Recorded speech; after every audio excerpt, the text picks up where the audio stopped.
Welcome back. We return now with a rapidly developing CREM 2 investigation into the Spokane Shock. In less than 45 minutes, we will likely know if there is going to be a season this year. Team owner Sam Adams has until 5 o'clock tonight to pay a security bond to the Public Facilities District, which operates the Spokane Arena. I'm told if he does not provide that, then the Shock's contract at the arena will be terminated. Now, we have been covering this story relentlessly for the past week. We want to walk through with you now through our CREM 2 investigation. The Indoor Football League season is set to start on March 12th with the first Shock game slated for March 18th inside the Spokane Arena. But just 10 days ago on February 14th, the Spokane Shock team owner, Sam Adams, still hadn't signed an official contract with the Public Facilities District to play home games at the arena for the 2022 season. I sat down with Stephanie Curran, CEO of the PFD, to better understand the situation. Is it unusual for a season to be this close to starting here next month and not have a signed contract in place? Yes, I would say that's unusual. Does it concern you to be this close? It would, yes. It concerns us in the sense that, are we going to have a season or are we not? Adams also still had not provided a $128,000 security bond to the PFD, which is basically proof of collateral to cover rent costs at the arena through the upcoming season. And it's in addition to the $153,000 Adams was asked to pay in advance to use the arena for Shock games. Curran tells me Adams had a history of paying those expenses late last year, so this year the district required that payment up front. And so we sent him his contract in November. And then the payment was due December 31st, and he missed that deadline. And so we sent him a default letter, and then he gets 5 days to cure.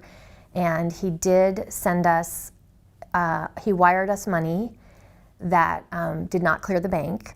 So then we sent him a second default letter that he then sent us a check, but he told us to hold the check. And I said, we can't hold the check, we have to have the money in the bank. I'm a public facility, right? So I'm a steward of public funds. So I can't extend credit like a private business could. So everything has to be upfront. And so he missed that deadline. On January 26th, in a public Zoom meeting, Adams asked the PFD board for more time to make that $153,000 payment. He said COVID restrictions, vaccine requirements, and cancellation of the 2020 season presented him with overwhelming financial challenges. So the extra stress of us putting on a down payment has been very difficult for us, me, to be able to run the company. Yes, we were late. It was very difficult, but my partners and I supported this team. We stepped up. I came out of my pocket, several $100,000. My partners all came in. We have a strong base.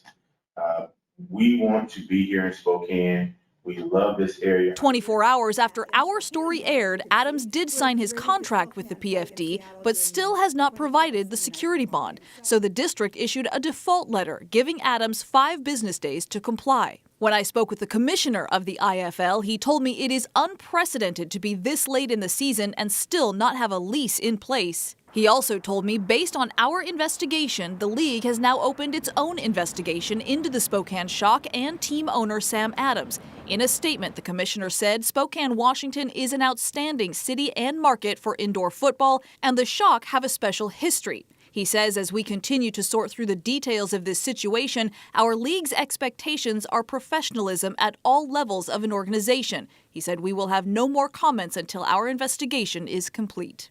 But as yesterday's 5 p.m. deadline approached, the PFD suddenly decided to give Adams one more day, saying there had been some misunderstanding about the timeline. And that brings us to today. The PFD says Adams has until the end of business today to provide that $128,000 security bond. If he does not, I'm told the Shock contract at the arena will be terminated. That deadline is 5 o'clock tonight. So that is where we sit right now with 31 minutes to go until the final deadline. We will keep you posted on any developments in this newscast. You can also stay with us for the latest on CREM 2 News at 5 and at 6 tonight.